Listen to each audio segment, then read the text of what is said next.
Hi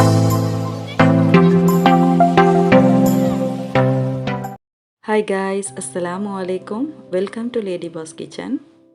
இன்னைக்கு நாங்க பார்க்க போற ரெசிபி என்னன்னா அவன் இல்லாம panல எப்படி பீட்சா செய்றேன்னு ஈஸி and நல்ல டேஸ்டான ஒரு பீட்சா ரெசிபி. சோ வாங்க எப்படி செய்றேன்னு பாப்போம். சோ ஃபர்ஸ்ட் அதுக்கு நாங்க ஈஸ்ட் ஆக்டிவேட் பண்ணிக்கணும். அதுக்கு ஒரு பவுல்ல 1 tablespoon sugar, 1 tablespoon yeast and அதோட 1/4 கப் warm water add பண்ணுங்க. இளம் சுடு தண்ணி. சோ அதெல்லாம் சேர்த்து mix பண்ணிட்டு ஒரு 5 minutesக்கு மூடி வைங்க.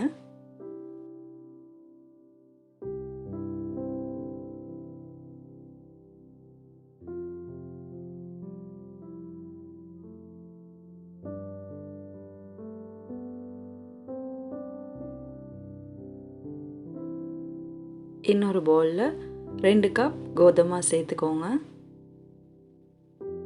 உப்பு ஒரு டீஸ்பூன் and அதோட ஒரு டேபிள்ஸ்பூன் ஆலிவ் ஆயில் ஆட் பண்ணுங்க.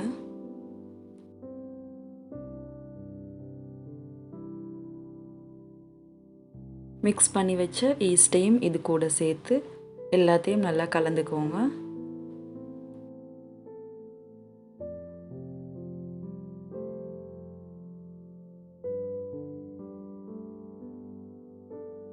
இது கூட இப்போ ஒரு 1/4 கப் தண்ணி சேர்த்துக்கொள்றேன்.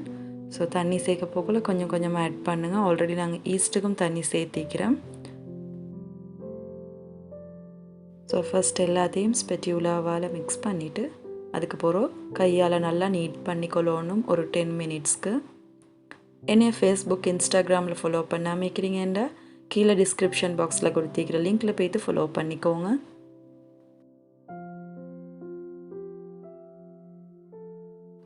ஸோ பார்த்தீங்கன்னா ஒரு 10 minutesக்கு நல்லா நீட் பண்ணின போகிறோம் இந்த மாதிரி நல்லா சாஃப்ட் அண்ட் ஸ்மூத்தான டோ கிடைக்கும்.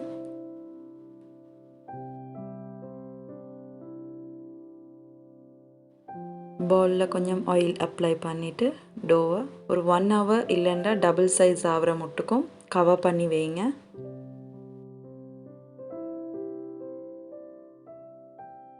மீன்வைல் நாங்கள் இதுக்கு தேவையான பீஃப் கீமாவை செஞ்சு எடுத்துக்கொள்வோம்.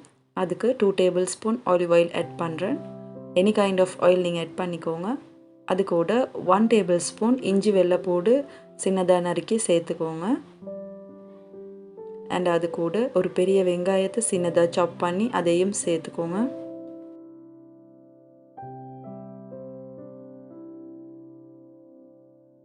வெங்காயம் டிரான்ஸ்பேரண்ட் ஆகிற மட்டுக்கும் சாட்டே பண்ணிக்கோங்க. இது கூட 250 கிராம் மின்ஸ்ட் பீஃப் ஆட் பண்ணிக்கொள்ளணும். ஷாப்ஸில் மின்ஸ்ட் பீஃப் எடுக்கிறோம். ஸோ அப்படி இல்லைன்னு சொன்னால் கிரைண்டரில் பீஃபை போட்டு கிரைண்ட் பண்ணி எடுத்து அதையும் சேர்க்கலும். பீஃப்ட கலர் சேஞ்ச் ஆகிற மட்டுக்கும் நல்லா சாட்டே பண்ணிக்கோங்க.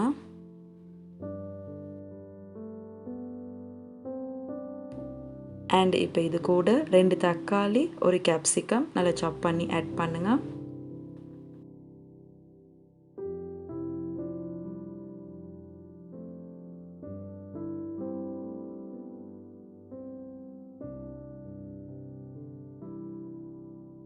ஒரு டீஸ்பூன் மிளகுத்தூள், ஒரு டீஸ்பூன் துண்டு கொச்சிக்காய் சேர்த்துக்கோங்க. அண்ட் இது கூட 1/2 teaspoon நச்சீரம் தூள் அண்ட் ஒரு டீஸ்பூன் உப்பு சேர்த்துக்கோங்க. அண்ட் இது கூட 1/2 கப் தண்ணியை சேர்த்து எல்லாத்தையும் மிக்ஸ் பண்ணிக்கோங்க. பீஃப் வேகிற வரைக்கும் இதை க்ளோஸ் பண்ணி குக் பண்ணுங்க.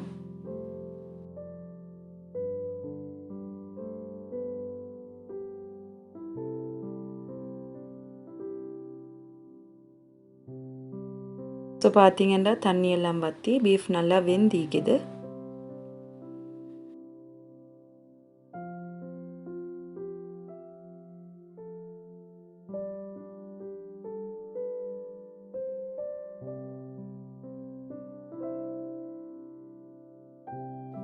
அண்ட் இப்போ இதில் 1 tablespoon டொமேட்டோ சாஸ் ஆட் பண்ணிக்கோங்க. அண்ட் கூடவே ஒரு 1/2 teaspoon சுகரையும் சேர்த்துக்கோங்க.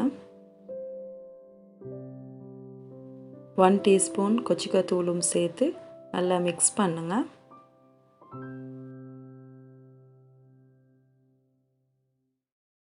ஸோ அவ்வளோதான் பீஸாக்கு தேவையான கறி ரெடி ஆகிட்டு.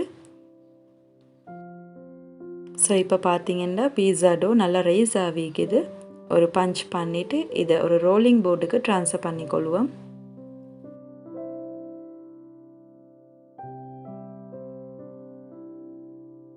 இதில் மேலால் மாவை நல்லா தூவி இன்னும் ஒரு 5 to 7 மினிட்ஸ்க்கு நல்லா நீட் பண்ணிக்கொள்ளணும்.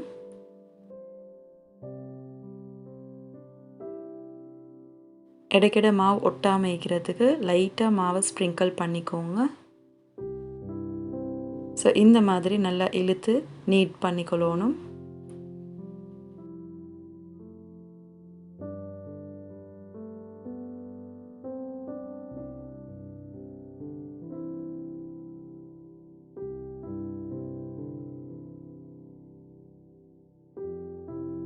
அண்ட் இப்போ இதை ரெண்டாக டிவைட் பண்ணி எடுத்துக்கொள்ளணும்.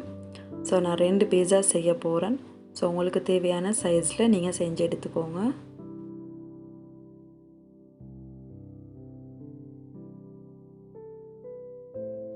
அண்ட் இப்போ டோவை நல்லா ஸ்மூத்தன் பண்ணி எடுக்கணும்.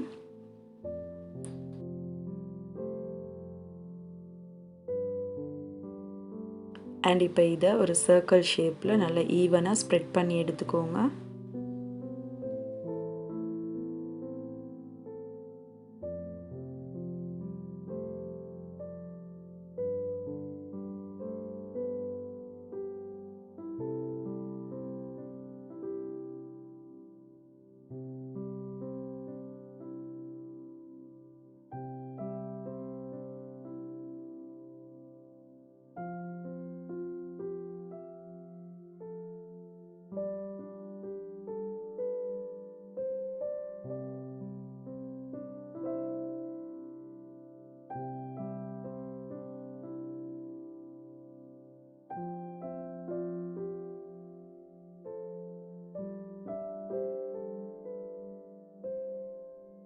ஸ்ப்ரெட் பண்ணின பிறகு ஃபோக் கொண்டால் இந்த மாதிரி குத்திக்கோங்க.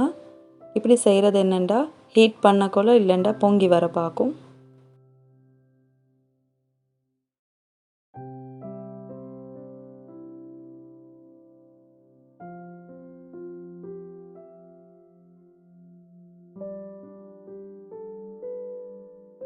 நல்லா லோ ஃப்ளேமில் ஒரு பேனை ஹீட் பண்ணிக்கோங்க. ஹீட் ஆகின பிறகு நாங்கள் ஸ்ப்ரெட் பண்ணி வச்சுக்கிற பீஸா பேஸை அதில் போட்டு 1 மினிட்க்கு ஒரு சைடை குக் பண்ணி எடுக்கணும். ஜஸ்ட் இந்த மாதிரி லைட்டாக கலர் சேஞ்ச் ஆகினா போதும். லைட்டாக பொங்கி வந்திக்குது. ஸோ நாங்கள் என்ன செய்யணுமென்னா நாங்கள் குத்திக்கிற பக்கத்தை மேல் பக்கம் வச்சு அதில் பீஸா சாஸ் அப்ளை பண்ணிக்கொள்ளணும். பீஸா சாஸ் இல்லைன்னா டொமேட்டோ பியூரி இல்லாட்டி ஜஸ்ட் டொமேட்டோ சாஸ் ஆட் பண்ணிக்கோங்க.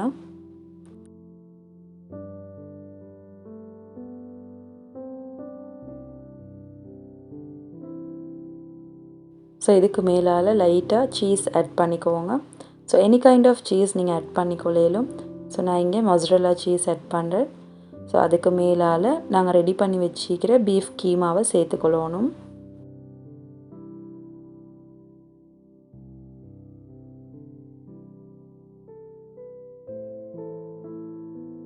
அண்ட் இப்போ அகெயின் மேலால் நல்லா சீஸை ஸ்ப்ரெட் பண்ணிக்கோங்க.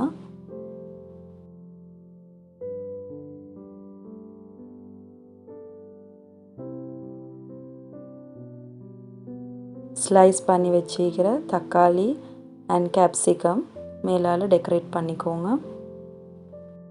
பீஸா டாப்பிங்ஸ் ஒவ்வொருத்தட்ட ப்ரிஃபரன்ஸை பொறுத்து இன்க்ரீடியன்ஸை மாற்றிக்கொள்ளையிலும்.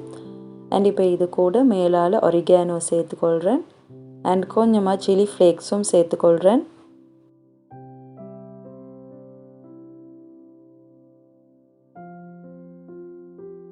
ஃபைனலாக கொஞ்சமாக ஒலிவ் ஆயிலையும் மேலால் ஊற்றிட்டு இதை க்ளோஸ் பண்ணி ஒரு 5 to 7 மினிட்ஸ்க்கு லோ ஃப்ளேமில் வச்சு குக் பண்ணி எடுக்கணும். ஃப்ளேமை நல்லா ரெடியூஸ் பண்ணி வச்சுக்கோங்க.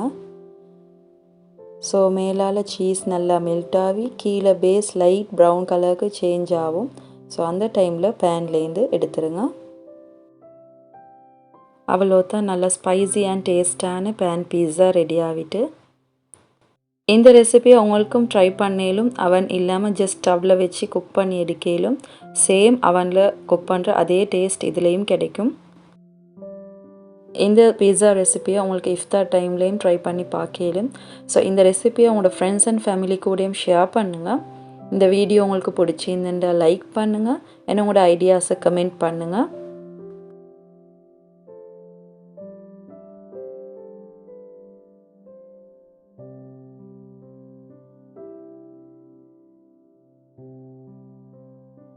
சப்ஸ்கிரைப் பண்ணாமல் வீடியோஸ் பார்த்துட்டு இருக்கிறீங்கன்னா இப்போவே சப்ஸ்கிரைப் பட்டனை ப்ரெஸ் பண்ணிவிட்டு கிட்ட இருக்கிற பெல் ஐக்கனையும் ப்ரெஸ் பண்ணிக்கோங்க. இன்ஷா அல்லாஹ் இன்னொரு வீடியோவில் சந்திக்கிறேன். அது வரைக்கும் டேக் கேர், பாய் அண்ட் அஸ்ஸலாமு அலைக்கும்.